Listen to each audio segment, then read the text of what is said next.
Question number 5, Phil Twyford. Thank you, Mr Speaker. My question is for the Minister for the Environment.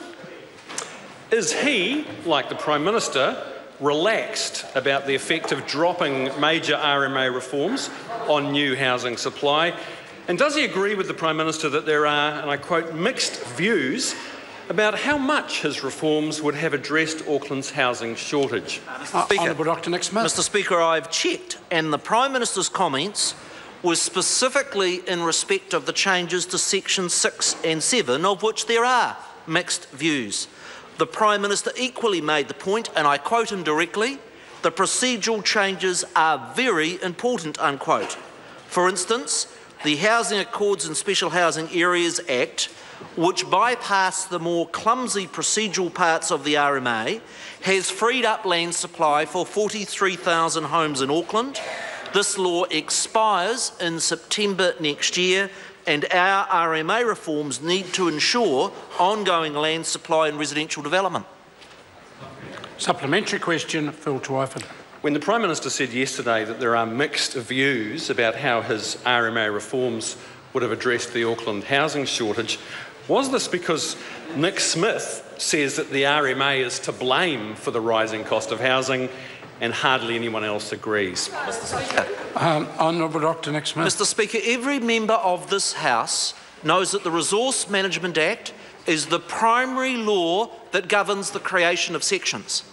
The price of sections in Auckland has gone from $100,000 in 2000 to an average of $375,000 today.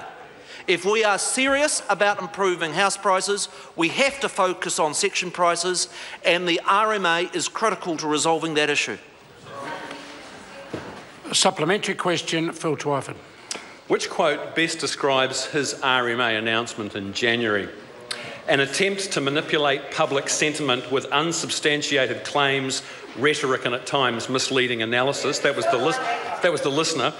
Jumbled together anecdote and slogans, common sense and windy abstractions. That was the Dominion Post. Or a blunderbuss attempt to obliterate the RMA. That was Radio New Zealand.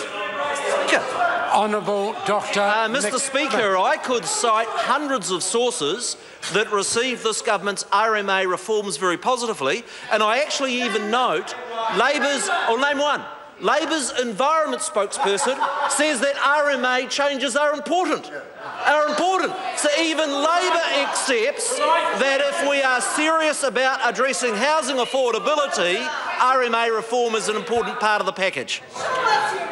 Supplementary question, Joanne Hayes. Thank you, Mr Speaker. To the Minister. Order. Have any changes being made to the Resource Management Act that have negatively impacted on land supply and housing affordability in Auckland? If so, when were those changes made?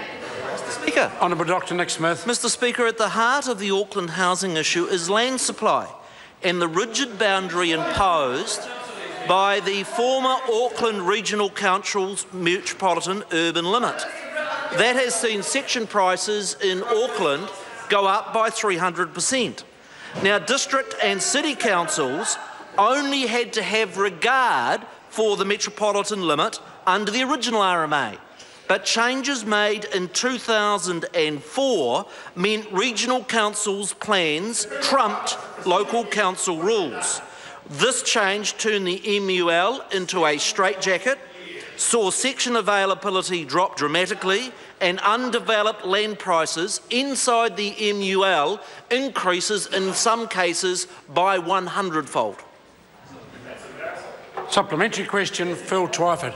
Does he agree with John Armstrong in the Herald that he was using the RMA as a smokescreen? And if so, was he using housing to disguise his weakening of the RMA's environmental principles, or was he using the RMA to distract from his failure to fix the housing crisis? Right, the Honourable Dr Nick Smith. Mr Speaker, the Productivity Commission produced a comprehensive report on housing affordability.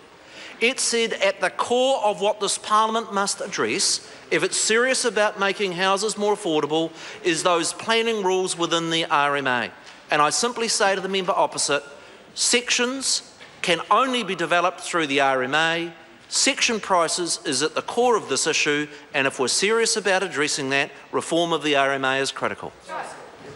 Supplementary question, Phil Twyford. Will he release the detail of his housing-related RMA changes so that parties on this side of the House can assess them, given Andrew Little's commitment that we will look at supporting them if they stack up?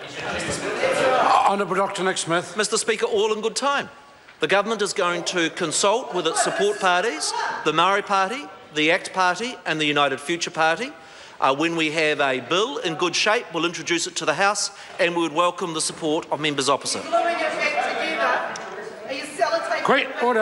Order. Question number 6, Todd Muller. Thank you, Mr Speaker. My question's to the Minister for Social Development and asks, what is the government doing to support people receiving super